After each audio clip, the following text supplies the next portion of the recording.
Hi, Lisa. Hello, Myers. How are you? I'm doing wonderful. How are you? Good. I'm doing well. Thank you for having me. Thanks for coming on. I think a lot of this conversation is going to surround a very tragic event in your life.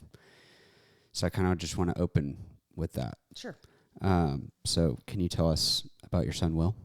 Absolutely. So Will was the youngest of three children that my husband and I had.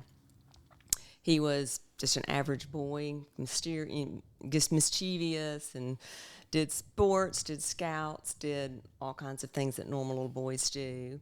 He hit that middle school, junior high age, that, the terrible 13, 14-year-old age for boys, and things started to change. We could see it in his friendships were changing. We could see it in his whole demeanor was changing, kind of went dark, lost a lot of confidence. And then we found out that it was drugs. So I was actually at First Baptist Church putting out the nativity scene when I got a phone call from the principal at the junior high saying that Will and about 12 other boys had gotten suspended from school for buying and selling drugs. You could have blown me over. I had no clue. So that's how it all started. And from there, we went, obviously to seek help. Back then, nobody was talking about that. So this was probably 25 years ago when that all started. Yeah. And you just didn't talk about it because people would just think, you're just a bad parent, that only bad parents would produce that kind of child. Right. So we went the route of getting counseling, getting Will counseling. Doctors went through the psychiatric part. It's just a long battle. He went in and out of recovery from all over Birmingham, all the way out to California and back. He would have periods of doing really well, and then barely graduated from high school. That was a struggle to get him over that hump. And then we let him go down to Auburn, and that didn't quite work out very well. So that was way too much freedom for someone but you just didn't know. Nobody was talking about it. It didn't have a lot of resources to find. This was back when the internet, I know this makes me really old, but when the internet was just kind of coming out. You didn't have the resources on your phone to just look up and poof, here it is. You had basic stuff on a computer, but the iPhone was not real popular yet. And anyway, so that's kind of how we got started. And then he would do great whenever he was in recovery or any kind of treatment program he could graduate from. But where he would struggle was, how do I take that next step? So he'd graduate from a recovery program and he'd get a diploma, whatever, and then it's like, what do you do next? Yeah. So when he passed away in November of 2012, we were like, okay, we gotta do something, because other parents don't need to go through this kind of same thing that we've gone through. We need to be vocal. Funny story I'll tell you. So part of you have pride, and we live in a small town. At that point in time, Trussville was probably 12,000 people, 10,000 people, pretty small. And you just didn't want anybody to know. So you just tried. Everybody knew he got suspended from school. Yeah. But, we could just maybe sweep that under the rug. So being very prideful, we just didn't share, a lot of that information with people. So we were at home watching the news one night, and Will was in recovery. And the news was there doing like a story on, he was actually at the Foundry here in Bessemer. Yeah. And the news was there doing a story on this Sunday school class or this church that was coming in and providing Christmas and all that kind of stuff for these guys. And whose face did they zero in on but Will's? Yeah. Like, well, there you go. That's what you get for being prideful. Yeah. So really that was kind of the starting point of like, okay, story's out, you're not this perfect person anymore. Right. Let's start doing something with it. So we knew from that point on that we would serve in some capacity. We didn't know if it would be with Will alive or with Will gone. Yeah. So anyway, he did pass away from a heroin overdose. And so we pulled ourselves together after that and formed the nonprofit. My husband's an attorney, so we thought we're going to form a nonprofit. We didn't really know exactly what we were going to do, Yeah. but we did. So we got that formed about 2 years later after Will passed away.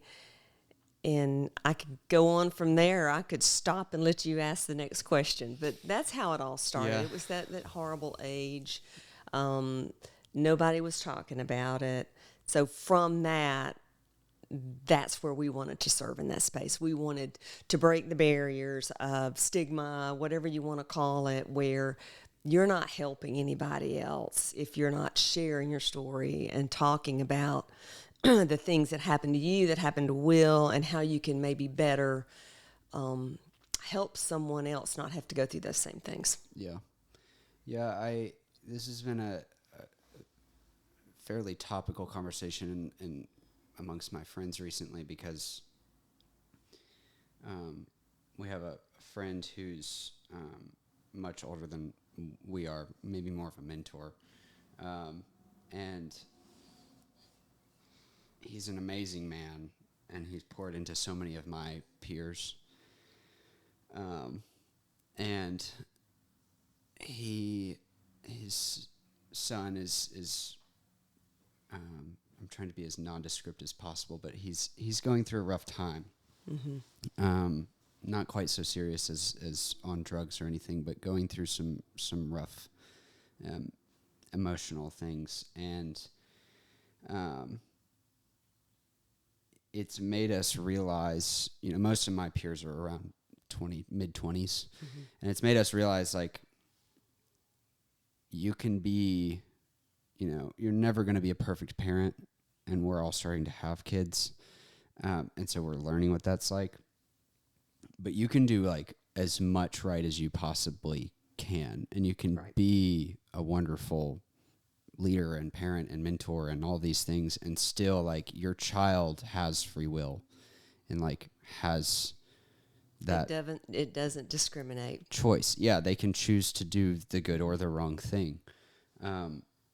What were, like, the conversations like between you and your husband when Willis starts going through some of this stuff? Because, like, in my life, I've seen my parents wrestle through similar things. I guess I don't know how deep to go into this, but we were involved in, like, foster care and adoption for a little while. Mm. And so there were times where we had kids staying with us, and it just felt like nothing worked, Mm-hmm. And those are kids who are not biological to us. Right. And I was the big brother, so it was a little different role, but I watched my parents, like, they had a certain parenting style that worked for me and my biological sisters that didn't work for these other kids who we were trying to care for in our home. What were those conversations like in your house? Well, it's really that father-son bond is very, very strong. So my husband is an attorney. I was blessed to be able to be a stay-home mom and had a little part-time drapery business that I ran, and it was great. I could rent it out of my house. I could do all those kind of things, go play a lot of tennis, have a lot of fun. Yeah. So he was a fixer. I think most men are that way. So those conversations, we would be coming from, well, I don't know about you and your wife, but we're polar opposites. Yeah. I mean, Bill is get in there and fix it, get it done, close the book on it. Yeah, we're done. And I'm like, as a mom, nuanced. You're more of a nurturer and trying to figure out what in the world happened. And so you just struggle. Which way is right? And at the end of the day, they both are. You've got to have a mix of someone who can get in there and fix things. And, okay, we're going to get help and we're going to do this. And then you've got to have the other side that's like, well, but what do we need to look at moving forward on how we treat Will? Because we raised our girls, we raised them all the same way. And, that was fine. And Will was the one that struggled. So that was a hard balancing act. So those conversations really were around coming at this problem from two different perspectives. But at the end of the day, we knew that Will's life, unless he did a radical change, that his life was probably going to end very short just because of what he was doing. Yeah. And the frustrating part is we could never help him find the right piece that he needed. You know, we were Christian. We raised our kids in church. Will did best when he was in faith-based recovery. Yeah. And so grateful for that. Grateful for those places that offered that for him. But yeah, our conversations were, you know, it was very hard. You know, most parents that go through what we've gone through have about a 95% chance of divorce. Yeah. We struggled through it because God had different plans. He knew that he needed us to stay together because we're going to be stronger together and going to be able to share our story better if we're together than if we're not. So we always had that in the back of our mind, but it's not easy. It's extremely difficult. Yeah. How did his sisters react through that process? Because they were older. What was the age gap between all of them? The oldest was 7 years older than Will, and the next was three years older than Will. So yeah, they were older. You know, it affects the whole family. Right. It takes your attention away from them. So I'm sure they have felt very neglected at times. And you see this one struggle, and then you see your parents struggling, and you know it causes a lot of anger. And you don't understand at that point in time, especially you just didn't understand. Why can't you get straight? Why can't you just stay sober? If we knew then what we know now, you know, we'd all be a lot better off. But it was hard on the girls. It was hard on the whole family. It was hard on my parents. It was hard on my siblings. I'm the youngest of 4. And, you know, lots of cousins, and we did things together as a family. And it was a struggle because sometimes Will wouldn't be able to be at family events because he'd be off in recovery somewhere. So Yeah. He actually did not. Let me tell you this too. He was not able to be at one of our daughter Amy's wedding. Yeah. Because we had him in recovery. He was really, really in a bad place at that point in time, and I hated it. But at the same time, it was her day. Yeah. You know, it was her day to have that special day. So hard times for the whole family. Yeah. What like in the immediate aftermath when he passes away, like how do you wrestle with God through that? Well, you go back to the mother-father part.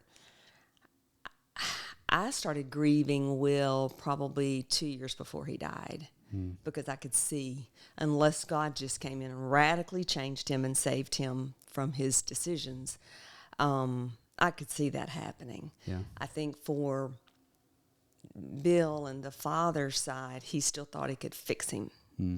And that made it harder, I think, for him. I can't speak for him. For me, you know, you always go through a period of just being angry, but at the same time, and this is really weird to say, but people who have lost children to addiction understand, you almost tend to have a sense of peace because you at least know where he is. So. Yeah. So kind of take me through the process of starting the foundation. So 2 years after he passes away, you start it. Yes. What was like the original idea or thought or goal? And then like, obviously I imagine it's grown and transformed since then. Oh, 100%. Well, you know, when you start something like that, you think, okay, you get impatient. Like, I want to do this. I know this is why God took him as early as he took him on to get him. I'm going to get this done. Then you just start getting like, why is this not happening? Well, there's a good reason for it. We were not ready by any stretch for anything to happen big quickly.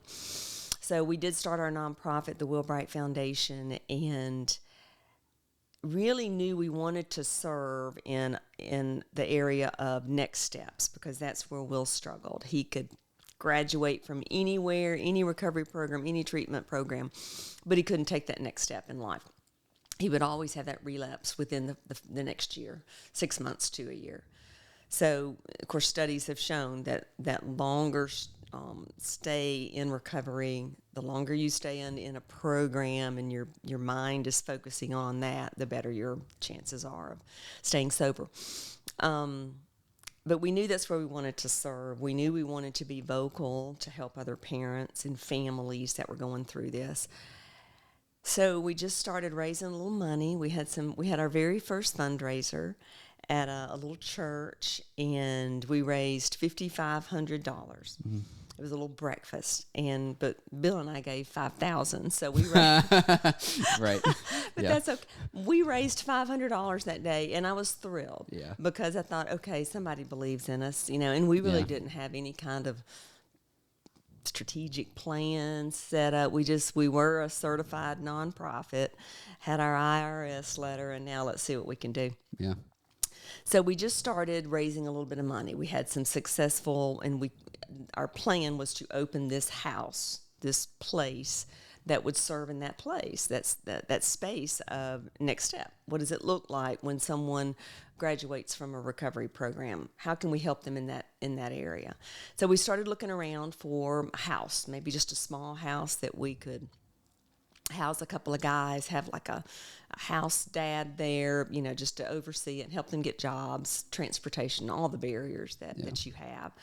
And we couldn't find a place to land. So we tried Woodlawn. They told us they didn't want another Mission. I said, okay, that's fine. Then we tried Odenville. There was a little house with a piece of property on it. They didn't want us there either. The neighbors were upset, not in my backyard. We love what you're wanting to do, but not in my backyard. And so we were about to just give it up. And we were good friends with Micah Andrews, who is the CEO of the Foundry. And we had Micah over for dinner one night. We said, we've raised, I don't know, like $50,000 or something. I said, how about if we just donate this money to the Foundry and you name a building after Will? This is my impatience piece, because it had only been 2 or 3 years. Yeah. And I was already like ready to give it up. We hadn't made it big and we hadn't landed. Yeah. And so, of course, he was like, that would be great. That'd be a great honor to do that. Literally 2 weeks later, one of my board members was talking to her landscape person and talking about what we do, what we're trying to do. We just can't find any place to land. And he said, there's this lady in Fayette, Alabama. Do you know where Fayette, Alabama is? I don't. I didn't either. Jasper, Okay. Fayette, Tuscaloosa. Yep. Rural West Alabama. So there's this lady in Fayette, Alabama, and y'all need to go talk to her. So we thought, well, whatever, we'll go one more place and let's go talk to her and see what this piece of property looks like. Well, for us, it's about an hour and 35-minute drive from Trussville. So we're driving, I'm thinking, good Lord, this is forever away. Let this place be so ugly that we would never want to land here. Yeah. Dirt road kind of rural, like way out kicking there. kicking up mud the whole way. Yeah. And I'm a city girl, and it was just like, you got to be kidding me. Yeah. So we top the hill and we pull in the driveway, and that's another about 3/4 of a mile drive down the driveway on a dirt road as well. And we top the hill, and it's this beautiful oasis. You'll have to look it up on the website. Yeah. I'll put some pictures up. It's 127 acres of this 18-acre lake, and she had built 3 cabins and a little pavilion area and a shed for like tractor and equipments. So we're like, well, this is fantastic, but we don't have that kind of money, Right. So we just met with her. Her name was Miss Kirkley, and towards the end of the conversation, she said, well, how about if I just donate it to you? Wow. Wow. Well, we didn't see that one coming. Yeah. So that was just confirmation from God. This is where you're supposed to be. Yeah. You were too impatient, and you wanted to force a Woodlawn or an Odenville or, wherever, Birmingham, to make it work on my timeline. Yeah. And that's not the timeline I needed to be on. Right. So this property was gifted to us in 2017.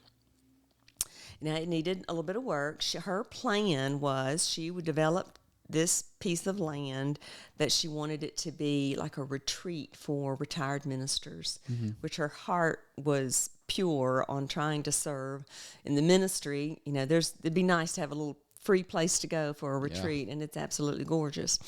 But she was never able to launch it. It never launched. So it sat empty for 7 years. So once she donated it to us, we were the first people that stayed there. Yeah.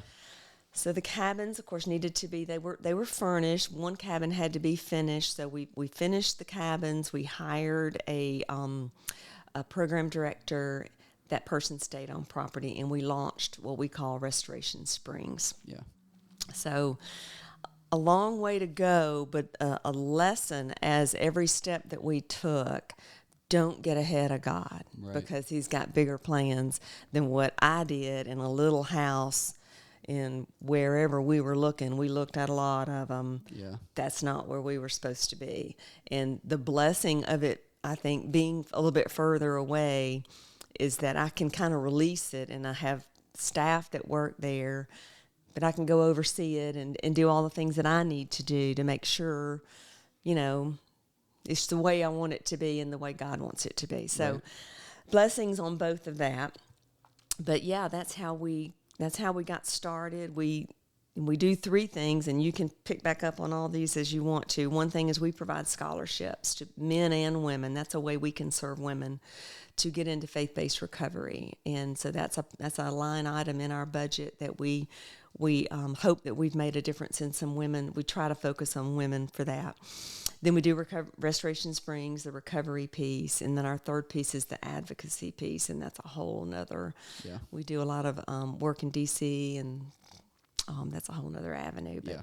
primary that keeps us the busiest, Restoration Springs, and I can go off into all of that and Yeah. tell you what all Yeah. we do there, or you Yeah. can ask me another question or whatever. Well, you know, there's a lot of talk, I think, in media right now about self-discipline. And there's a lot of talk in scripture, I think, about self-discipline. Like my like more practical interpretation, I think this is relatively accurate, of like bear your cross is kind of like take responsibility for the things around you. And that starts at a very small scale. Like if you are really struggling, like get up and make your bed, like do something very simple. But over time, as you grow, hopefully you attain more responsibility and can help more people outside of just yourself. But I think what I've wrestled with in various interactions I've had with people who've struggled in various ways with, if it's mental illness or addiction or whatever, is like it feels like whatever you do doesn't work and they have to do it themselves. Mm-hmm. Mm-hmm. So how do you help people in those scenarios? Like, how do you help them break the cycle of falling back into whatever is trapping them? Well, what we found the most success for at Restoration Springs is just what you said, discipline on the small things. You do make your bed up every day. You keep your area clean. You do prepare your own food. We're Next Step, so we provide basic, like we have a whole freezer full of meats and that kind of thing. That's your basics. But you cook it yourself. You're all responsible for that. You live in a dormitory setting. It's a very nice dorm that we were able to build. We've built onto the property on different buildings as long as we've stayed there. But things like that keep you. You go to recovery small groups. You go to church. You help out on the property. We have the property drawn off into sections, and that rotates around to the different guys that are there.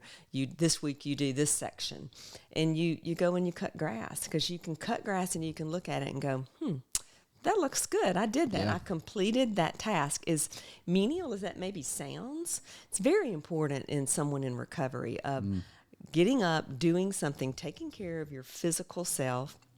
We have a small gym on our property that our guys, we have an app that they follow, and they check in and they show that they have done these steps. These taking care of yourself, getting physical exercise is good for your body and your mind.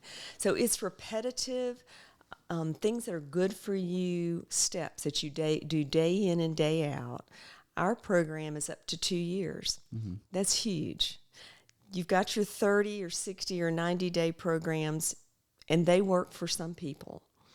But what we have found is those that will stick with a program for 2 years, their success rate of staying sober just soars, because you've allowed your brain to heal. There's the way drugs react to your frontal lobe is where you just don't have any reasoning skills.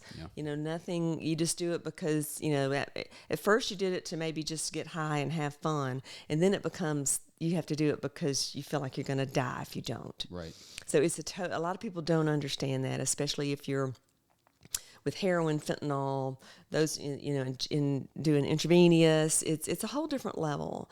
The opioid crisis really set a lot of people up. And Will was addicted to opioids, that's for sure. And it killed a lot of people. But to say that they cannot be healed, I have seen it happen too many times. We, of course, are faith-based, so we believe that Jesus has the answers, but you have to participate in the program. Right. You've got to put forth the effort to take good care of yourself. One thing that's huge for our guys is we're able to get them really good jobs. Yeah. So there's some manufacturing companies in the Fayette area that they're loving that we're there because we provide transportation, we provide their housing, so they show up to work on time. We're drug testing them, they're drug testing them. We actually produce a really good employee for their workforce. And most of them pay very well. So a guy can come in as a temp, and 90 days later, he's a full-time employee with health insurance and a 401k. Yeah. So that doesn't just happen anywhere. We've built those partnerships with local businesses in the area that we're going to do the best we can to provide you with a really good employee, and it pays off for them. Yeah. We have a savings program there. That's another thing, is being disciplined in your finances, where we teach financial stability. Yeah. They put in a minimum of $25 a week. It doesn't sound like much. But when they leave, if they stayed with us for a year, I mean, they've got a nice little check at the end of their time with us. Yeah. We had one fella, he did great. He worked for a company. He went making $90,000 a year. Wow. I know. That's crazy. He was real disciplined. He came to us from Mobile Jail. And sometimes that's our better participants, is because they come from a jail. We don't do necessarily prison reentry. A jail is fine if they've just been there maybe like a year or so. Yeah. We're not equipped Right. to do the prison reentry. But anyway, he was putting like $450 a week in his savings account. Wow. We wrote him a $22,000 check when he left us. Wow. I know. It's That's amazing. awesome. It's amazing. So he was able to put that down on a house. Yeah. And wow. I mean, it was great. So he moved. We keep in touch with them. We have outreach that we just check on them, see how they're doing, and just, through that app, they can still participate like it's a group chat. Yeah. Text each other, affirming messages and scriptures and that kind of thing. So it's the little things that make the difference in the big things. That's and awesome. That's what we focus on. We call it intentional recovery. A guy comes in, fills out an application to be in the program. One of the questions is, what's your favorite birthday cake? Yeah. And so on his birthday, he has that cake and typically a pizza, and they sing happy birthday, as silly as that sounds. It's probably been years since anyone has really honored their birthday. So little things like that. Yeah, that's so cool. I just read the autobiography of Henry Ford. It was really interesting because he has a section, he kind of breaks down like a lot of his philosophies on like his approach to building his business. And I think generally people who were industrialists in their time can get a bad rap from today's perspective, because now what is industry is different than when it was first invented. And living standards and quality of work and workplace standards were much worse before the Industrial Revolution. 100%. And the Industrial Revolution was better, and now it's even better today. But it was interesting because he had a section where he talked about labor, and he talked about the different sorts of jobs that they had for different people with who were not necessarily fully able-bodied. And that's not quite the same thing as what you guys are doing, but he had a list of these number of, like, for example, blind people. He was like, we can hire this many blind men because there's this particular job that, like, does not require sight. And I think there's an interesting shift kind of going on right now, because there's a lot of debate on how effective schools are. And I think that I hope that we're moving in a direction where people can prove their work ethic and their capacity for work without necessarily needing some kind of a certificate from a school. How have you guys approached that? I know you said some of that has to do with partnerships with some of the local businesses, but with helping these guys transition into workforce, usually when you have some kind of history of crime or addiction or something like that, a lot of people who would hire that person might choose not to simply because of that history that they have. Right. Most of our guys have a very large gap in their resume. Right. So there's that.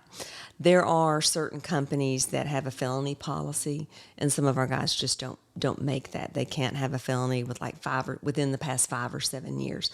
So those companies, only a few of our guys would fit that model. Not all of our guys come with a criminal background. We are very careful when we screen that if they do have, it's drug related. It's not distribution. It's just mostly failure to appear, that kind not of thing. violence or right. No something. violence at all.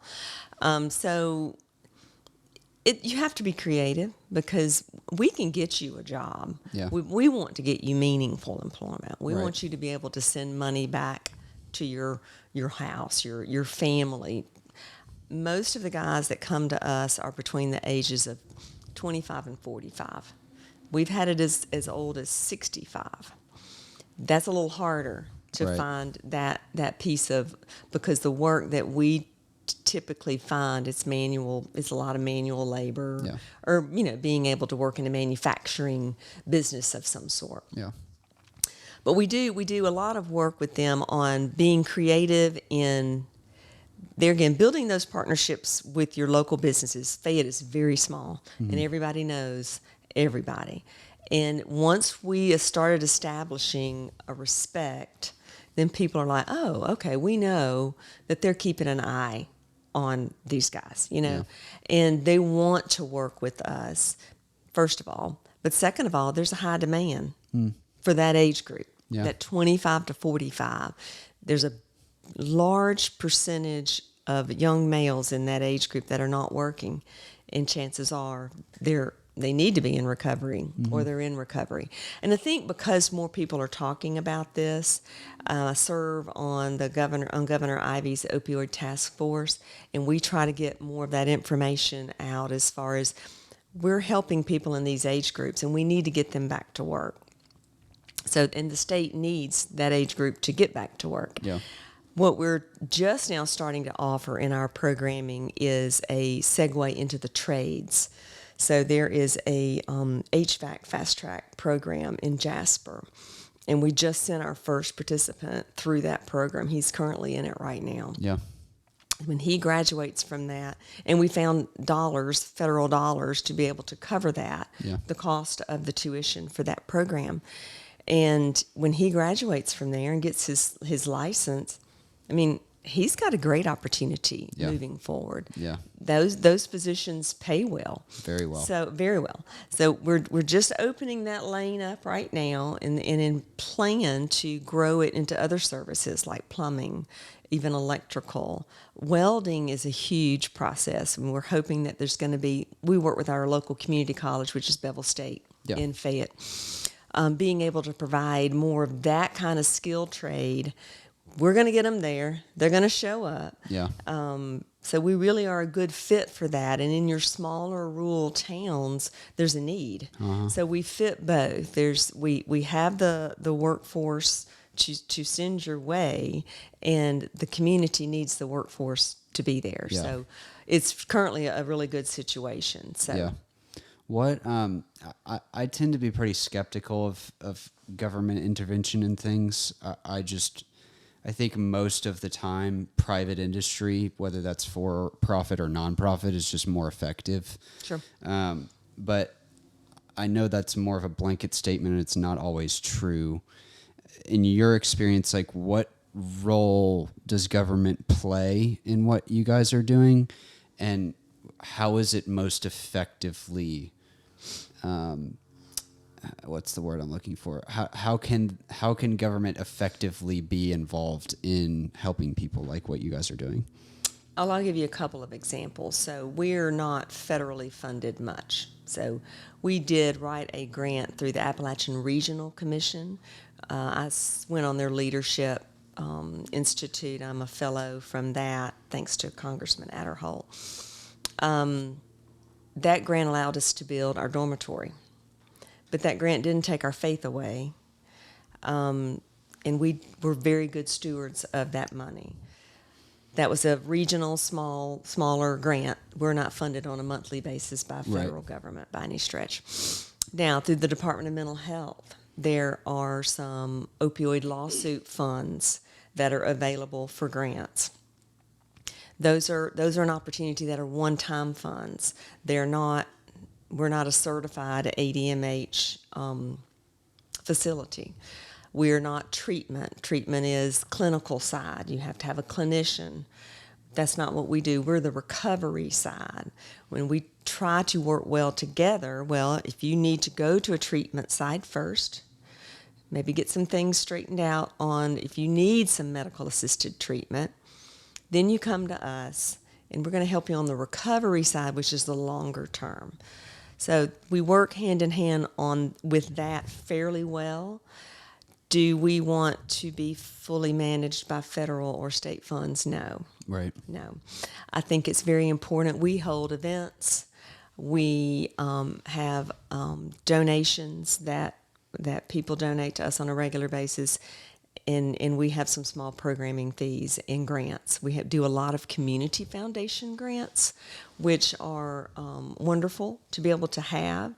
That between all of that, we make it work because it is expensive to house, and transportation is a lot. Right. But as far as keeping the nonprofit and federal and state funds, I think we do a really good balance of that. We're not fully reliant on any of it. Right. What have you learned about fundraising through this process? Oh, my goodness. Like I said earlier, I was a stay-home mom that had a small drapery business. Now I'm running a nonprofit. It's zero nonprofit. None. Yeah. But I'm a worker, and I'm a visionary. So I can see things and go, okay, this is what I want it to look like. I want it to be done with excellence. I don't want to throw something together. Like if you come and visit our facility, our dormitory, like they have full-size beds. We don't put them in bunks. Yeah. We're not ever doing bunks. Yeah. Because when Will would go to places, I'd be like, some places it just wouldn't be what I wanted. So I thought, if it's going to be in Will's name, it's going to be nice. And so we've been very, very blessed for it to be that way. Yeah. The community center that we just built, we took the pavilion and we made that into a community center where we have more office space. We have an area where we can teach our recovery to workforce programming. That's our primary programming. We can do small groups there. We have the gym is in that building. We can just do community. When families come to visit, they have a place to go. It's right down there by the lake. They go out on the pier. They can go fishing. It's just very homey. Yeah. But fundraising is a whole nother ball game. So like I told you, the first fundraiser we had, we made $500, and that was great. So then we started doing a luncheon. We've done runs. So we started with the restoration run at Red Mountain Park, and that was great. It was really cool. Yeah. But I'm a runner, so do y'all still do that? Okay. Well, no, we don't. We stopped in 19. Okay. We didn't. Our board. Nobody on our board was a runner. Okay. Yeah. And so we were just like maybe a little too removed from the community. Yeah. But I did get a call yesterday from someone that wants to do a small run. But anyway, we do a Top Golf tournament. We did that for a while. That was super fun. What I've learned in fundraising, what you do for maybe 5 or 6 years, you may need to change it up. Mm-hmm. After that, it can get a little stale. Yeah. So we've done the run, we've done the Top Golf. We do a concert in Trussville called Everything Has Restoration in it, because we fully believe in restoring. Yeah. God will restore your lives and rebuild your families. Amen. So we did the restoration run. We do giving restoration luncheon, which I do want to come back to that.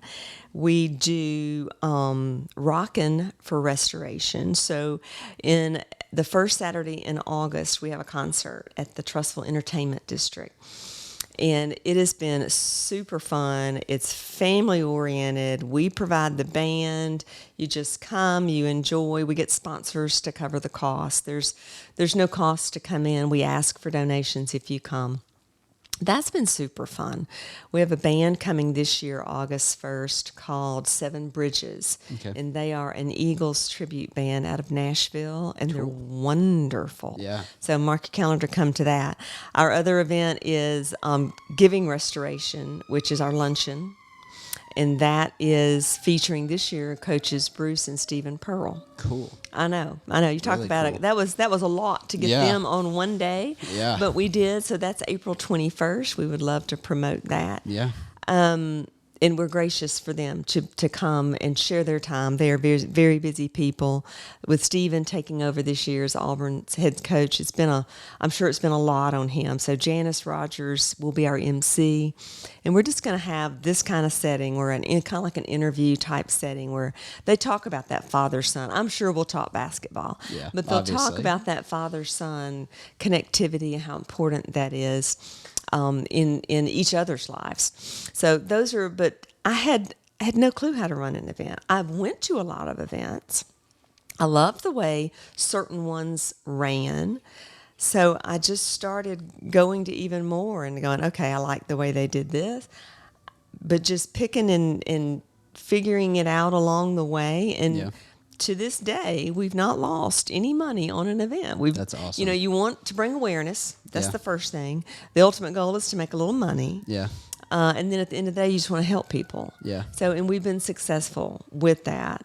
So, but yeah, you just have to learn the marketing piece of it, which I'm not a marketing person, but we're learning. So being able to come and do something like this, it's a blessing, because anytime we can get our name out in front of more people, we can serve more people. Yeah. And Yeah. that's the goal. Obviously, none of us are going to the nonprofit world to make money. And if you do, shame on you. Right. Yes. Yeah. So it's about serving people. And we think we do that well. But it's been a whole nother, the event piece, the grant writing piece. Not a grant writer either, but I've learned. Yeah. That was an interesting thing, too. So during COVID, here we're a brand new nonprofit, and here comes COVID. Right. Like, are you kidding me, Yeah. God? Great combo. We're gonna have to go through where nobody's gathering. Yeah. And, we got to. Luckily, we didn't have a very big budget at that point in time, so we didn't have to cover a lot. But Yeah. that was, I thought, okay, I'm here at home. Let me just sign up for everything I can sign up for. So the University of Alabama had a grant writing class. And I thought, okay, I'd heard of it. Someone from Fayette actually told me, you need to take this grant writing class. You're a young nonprofit. You need to learn how to do it yourself. Yeah. So you don't have to pay someone to do it. I thought, okay. So it came across my feed, like they were accepting applicants. I thought, okay, great. I'll do that. So I signed up for it. And so they emailed me back and said, we accepted you. How many people will be on your team? Just me. It's just me. I'm a one person show here. Yep. So he said, well, would you mind if we connected you with a couple of people through UA that are on our grant writing team? I said, absolutely. I'd be happy to connect to. So we did, and that just turned out, it was a 9-month program. We did it together. And that grant writing, we're still together. So we still write some grants with through the University of Alabama on programming grants, just to help us cover some costs that is so expensive to run the things that we do. Yeah. And it's been such a blessing. But then that came all through COVID, and me just kind of slowing down and going, okay, let's try this. That was the grant that got us the funds to be able to build the dormitory, that now that we can house more people there than we obviously could have when we started. So Yeah. those kind of things that I just call them, God just kind of drops them in our lap. And Right. I pray every day, open doors wide so I see what you see. I don't want to go down and enter a door that I'm not supposed to go into. Right. And he's not disappointed yet. So. Fantastic. I yeah. love that. Do you think when you started, is this kind of the vision you had for it, or is it different? No clue. I mean, yeah, but no. I mean, like, first of all, we never knew we'd be rural. Yeah. Rural has its challenges. Transportation can be a lot. Yeah. And we're working through that.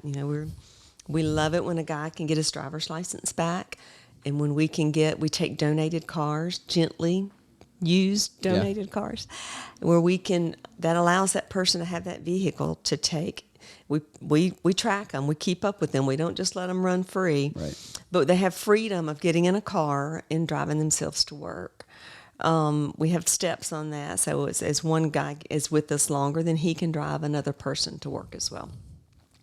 But yeah, just being able to, I had no clue the level that we would go. And then the advocacy piece in DC was that was a whole nother, I have never would have had a How clue. did that door open? Like, it was another, drop in your lap. So back in 19, we got an email from this group out of DC. It was a lobbyist group. And they were going across the country trying to find people in medical world, the veterans world, law enforcement, mental health, and parents' perspective. So they were just doing Google searches and came across our name and needed some representation from all over the country. You don't want everybody coming from one particular, get a different perspective. So they reached out and said, would we be willing to come and share our story on Capitol Hill to congressmen and senators about Will? And I thought, is this a joke? This is when, you were really starting to get those spam emails, and they were really starting, this was, 7 years ago, 8 years ago. And so I thought, well, I showed it to my board. I said, I think we can answer this, at least answer this back. So we did, and led to a Zoom call. And I think they wanted to make sure I, had my teeth and, I could speak. And so that went well. And so we did our first Capitol Hill tour, what they call Storming the Hill. And literally, we spent 2 full days of sharing our story in congressmen and senators' offices all over Capitol Hill. It didn't matter if it's Republican, Democrat. It is a bipartisan understanding that the opioid crisis has ruined a lot of lives. Yeah. But it's exhausting. But from that, we grew. We continued to do that. 2 or 3 times a year, we would go and advocate for good legislation. We wrote a bill called the No Pain Act. This group became a nonprofit, Voices for Non-Opioid Choices. We wrote a piece of legislation. We got Alabama delegates on board, which is huge, to support it. It had over 150 congressmen and senators backing it. And basically what it did is we went through CMS, which is Centers for Medicaid, Medicare Services. Okay. So we went through that to try to we saw a huge rise in the people over 65 in opioid addiction because they're getting a lot of joints replaced. Right. Their first time ever, they maybe taken opioids and they got addicted. They feel great. Nothing hurts anymore. Right. So we knew we wanted to maybe start there and then be able to bring it on down to private pay.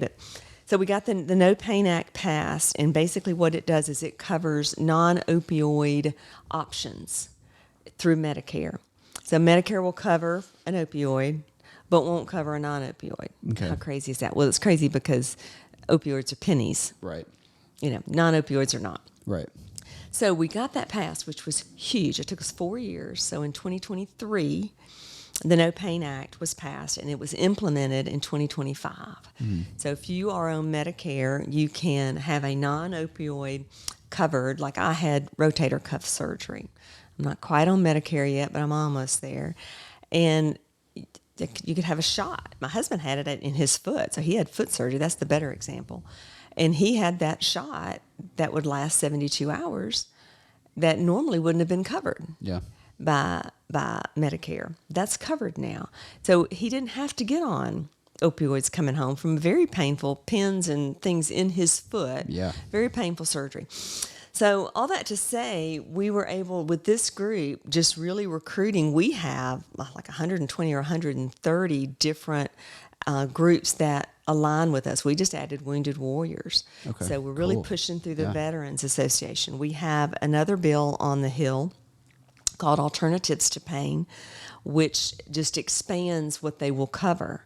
And then we have No Pain for Vets, where we want to do the same thing with them through their insurance, which is TRICARE, where that's a huge rise in addiction in the Veterans Association.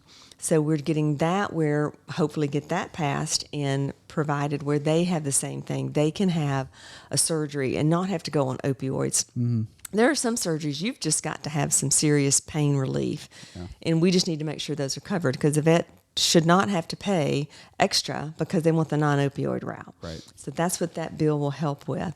And then eventually all the way down to private pay. So being brought into that group, who would have thought?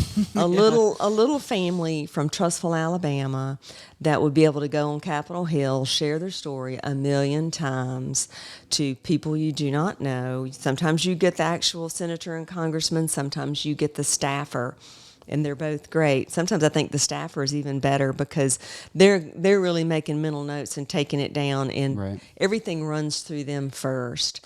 So we've just been so blessed to be able, and there was a reason for all of that. Yeah. So over the years, so it's been 13 years since Will's been gone, and you stop and you just, because I work in it every day, and so sometimes you think, oh, this is, it can get stressful like any kind of job. But then you stop and you look and you think, wow, I didn't see that back in 2012. Right. I didn't see that at all. But just these little, when we were ready to accept them, things were put in our lap. Yeah.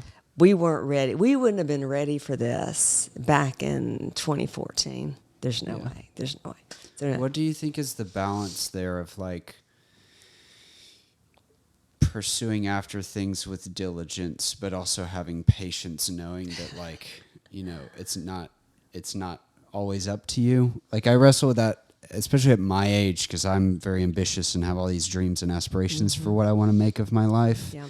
And it feels like when I met my wife, I had dated a girl in college for like 3 years, and we had broken up, and I thought I was going to marry her, and I finally got to this point where I was like, okay, like I guess I'm not going to meet my wife in college. That's okay. I'll move on. Like You think you're so old. I'll move to California and I'll go find some girl out there and have an adventure and whatever. And then like 2 months later, I met the girl who would be my wife. And then we started dating. So to me in my life, it feels like every time I've let go, that's when like God actually like opens the door for you. It's surrender. Right. I'm kind of my husband would say I'm a control freak. I'm not a control freak, but I do like to control things. Right. But it is. We can't both control it. I can't control it and worry about it and then give it to God out all the same time. And that's easier said than done. Totally. Because I was on a mission. I'm going to get this done. And as we have, but it's not been in my time. But it's very hard. I mean, I don't even remember when I was your age, but when I was your age, at whatever point in time that was, I mean, I had 3 children, trying to raise, and so busy and all the things. I would have never thought then I'd be where I am now. So, and that's the blessing. You don't need to know what you're going to be doing at 63 years old when you're 27. Right. Who knew I would lose a child? Who knew we would start a nonprofit? Who knew I would serve in a public elected position? Who knew any of that? Yeah. I didn't need to know it then, but it's easier to say that now at my age than at your age. Yeah. So just slow down, do the things that you feel led to do. Yeah. God will direct you. But you have to have a work ethic, though. I mean, I'm not one of these that says, oh, just live and, let go. Certainly. No, you have to have a work ethic. You have to work at it, but always continue seeking, what is it I'm really supposed to be doing? And sometimes you may not be on the right path for a while, but he'll use that. Yeah. He'll use that to direct you to the path you're supposed to be on. 100%. And I'm just a firm believer of that. Yeah. There's a quote that I reference. It feels like every time I interview someone, it's from Steve Jobs.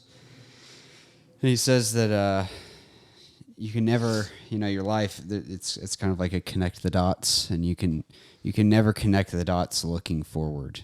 You can only look back and connect the dots and see how everything kind of runs together. Very good quote. And that's part of why I love interviewing people like you and kind of hearing your story and understanding, like, at different points along the way, you can start to see those doors open, and I can watch kind of how it goes, and it's really fun. That's why I like doing this. But Well, what do you think the future looks like? I know we just talked about how you can't predict it, but do you have like dreams and aspirations that you're working towards? Yes, always to continue to keep the foundation strong. It's strong now. It can always be stronger. We want it to live on well past us. We want to continue to build that foundation under it. More advocacy, more reaching people. Do we open another campus? I don't know. Those are things that we're still building what we have. Do we want to replicate it? I think we probably could. Do we want to do it for women? Possibly. I think what I want to be able to, I mentioned that I served as city councilor for Trustful for 5 years. And that was extremely educating. There again, that was COVID. So 2020 was the election. My husband was like, "You should run for office." I'm like, "I don't want to run for office. I'm not a politician." Yeah, you don't seem like it. No, not at all. And I have zero background in it. My husband loves politics. Yeah. He's the one that should. Hence the law. Yeah, and but all he's of that. in the lawyer and all the things. Yeah. But so I thought, why not? So I did, and I won. Yeah. So got involved in it and I was so lost. I mean, I lived in the community for 30 years Yeah. at that point in time, but just so lost in understanding exactly what the city council role does. So I had a great mayor and we had a great council, and we got the extra year, so I served for 5 years. And going into it, I thought, well, this is going to really, really help me in my foundation world because I'm going to understand how the process of how things work, get connected with more people, Right. get our name out there more. And it did. But what I didn't see is how much the foundation helped me in my city council role. Similar, where you've got, I have a board. Right. Yes, I'm the CEO, but I report to that board. Similar to a mayor council, the way Trustful is set up. You have a mayor, and yes, they run the city, but the council is who that mayor reports to. So the city council runs the city just like the board of directors runs the foundation. So that having that knowledge ahead of time was very helpful. Learning how to work with people. I learned that more from the foundation, and it helped me in my city council role, because foundation role, you typically have people that like you. And in city council role, they don't always all like you. I mean, you want them to, but it just doesn't always work that way. So just serving, they're both acts of service. Who knew I would ever do that or have the opportunity? And I think God set that up, that was good training for me. It allowed me to meet more people, got me out of my shell. I was kind of a shy child growing up. Yeah. Not so much anymore. Yeah. And then I got the wild hair running for mayor, and that did not work out well. I did not win. But I take that as that's not where I was supposed to be. Right. So talking about going back and connecting the dots, you go back and look at that and go, okay, I think I would have been a good mayor. Is it where I was supposed to really serve that amount of time? Because it's an unbelievable amount of time that you would have to serve in that capacity. Is that where I'm supposed to be? Was the foundation ready for me to leave it yet? Because I would have had to leave it. And the answer is no. Yeah. And that door was, like I told you earlier, I pray for open and closed doors, wide open. Don't let me slip through. Make it obvious. Yeah, make it extremely obvious that anybody could understand. And he did. And so I did not win that, but it was a good, I would have always regretted not running. And I did, and I'm glad that I did.